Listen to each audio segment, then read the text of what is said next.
Welcome to the channel. Today we have a brand new Apex Legends video. With today's video, we are talking 5 common mistakes that Apex players make in their everyday games. The purpose of this video is to become aware of those mistakes and correct them in order to make you a better player.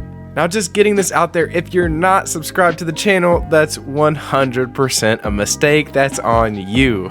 But in all seriousness though, guys, I'm happy that you guys decided to check out the channel. I have tons of Apex Legends tips, character guides, breakdowns, and content that will make you better at Apex. So if you want to be more successful in Apex and want to get yourself on that championship banner, make sure you smash that sub button and turn notifications on. Also, for this week only, Blazing Boost will have a 15% off discount on their website where you can receive coaching from a professional in order to up your game. Blazing Boost has over 23,000 5-star reviews on their Trustpilot, so use code GRIZZY15 for a 15% off discount for coaching or playing with some pros. Now, with that being said, let's hop right into these common Apex mistakes.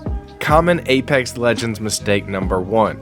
Do not, I repeat, do not get into the habit of jumping when you're low on health. Hear me out. You don't know how many times I see players get caught into a close range fight where there's very limited cover and both players are near one shot. And if you pay close attention, a lot of times the player who loses that engagement was the player that jumped mid-air when they became low on health. The reason behind this is predictability. When you jump into the air, you immediately give up your unpredictable strafe direction and give your opponent an easy, consistent speed and trajectory to follow in midair. It's much easier to hit a jumping target than it is to hit someone strafing on the ground. Now, one minor exception to this is the fact that certain legends like Horizon, she does get extra mobility while in midair, so Horizon is able to jump in the air and strafe a bit to be a little bit more difficult to hit on mouse and keyboard. But to all the other players out there and my console friends, please keep your feet firm on the ground in those close range engagements and utilize an unpredictable strafe pattern. Common Apex Legends mistake number 2. Not effectively utilizing tempo and winning the battle over space. Let me break this down. The battle over positioning or space is absolutely vital to winning more fights in Apex. The team that controls the most area and the team that can restrict the most space usually comes out on top. When a player has a line of sight on an enemy, you place a somewhat movement restriction on them, which means you can deny them space.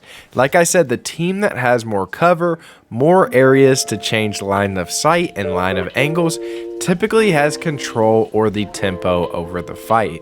It is critical to understand positioning, space, and tempo to really punish your enemies and to win more engagements. This is exactly why pushing an enemy who you just cracked their shield, that is the standard in the game. An enemy with a cracked shield must decide to continue to peak with low health to attempt to restrict the space, or they have to limit the area they control and heal up their shields behind cover.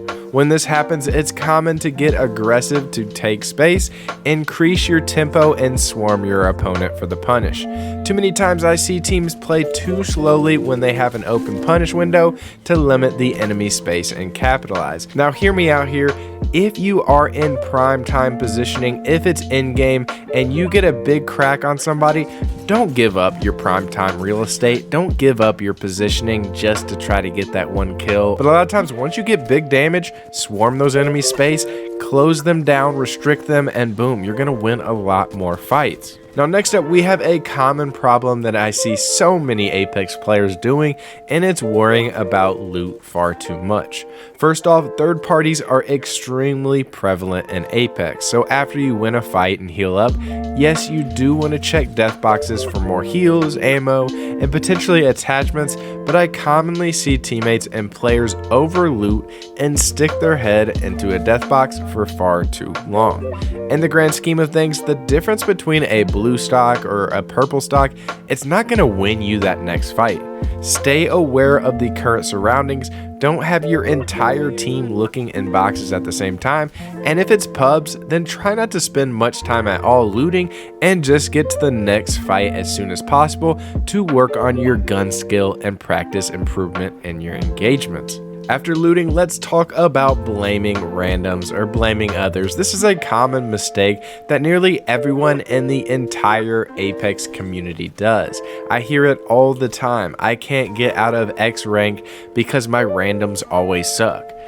We are biased to our own decisions and our own play, but if you record your gameplay, I'm sure you can go back and look at mistakes that you personally have made, even little ones that cost you the game with randoms as teammates. I also like to think that if you just do your absolute best job at communicating with pings or being friendly and a helpful teammate, then those good randoms that you find, they'll want to group up and play with you, and then you won't have to deal with playing with randoms in the first place. So next time you lose a fight with randoms, don't immediately try and blame them. Check your footage, see what you could have changed, and try and improve yourself by taking a step back. Lastly, we have a massive tip for ranked, and I don't see enough teams doing this last tip. Commonly towards the end of ranked games, there'll be several teams trying to fight and push in towards positioning for those later circles. Not enough teams rotate early, so let me say it now, rotating early for endgame wins games. Even in the highest level of competition, predicting the ring and moving early rewards teams and places them on a better path for success. My recommendation for consistent rank points is to land close enough to third-party 2 teams fighting off the drop, or take a fair 3v3 fight off the drop, loot quick, third party that fight, take all the loot that those 2 teams picked up for you, and work towards rotating to beacons located throughout the map and find the absolute best place to play for endgame. Typically somewhere with good height and cover is the best place to hold for late game, and if you want to lock down buildings, then Caustic and Watson, maybe Rampart, those legends always help for holding late game locations. Now don't forget guys, if you want to rank up easily, rotate early and put emphasis on the late game. Now guys, since we're talking about ranked, if you do want to join a Discord community, meet players to play with, then I will post a link for an invite in the description below. Click that link, join the Bears Den Discord, and find some people to play Apex ranked with. Alright everyone, thank you so much for watching. If you have a mistake that you commonly see or have any tips to help players, drop them down in the comments below. I also stream on Apex usually Tuesdays, Thursdays, and Sunday nights, so come in on my YouTube channel for a live stream sometime and let's chat and get to know each other.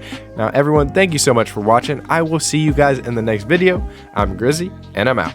Peace. I don't have a mech kit, but he did. Understand what they were saying, brother.